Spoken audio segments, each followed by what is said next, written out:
Whether you sell ebooks, templates, or software downloads, one legal claim could drain your entire business account. Choosing the right coverage limits is key. And today, I'll show you exactly how to do it inside Next Insurance. Go to nextinsurance.com and click Get Instant Quote. Select your business type. For most of you, that's digital products or online business. Fill in your business details, name, location, and contact info. When you reach the coverage options page, select professional liability and cyber liability. These are most important for digital download sellers. Now comes the key step, choosing your coverage limits. If you work with small clients and low volume sales, a $250 to $500,000 limit may be enough.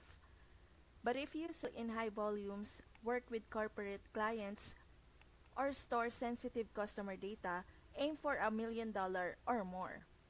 Inside Next Insurance, you can adjust the coverage slider and instantly see how it changes your monthly premium. Review what you can afford versus the potential risk if a claim is filed. Choosing the right limit means you're protected without overpaying. The best part, Next Insurance lets you update your limits anytime as your digital business grows.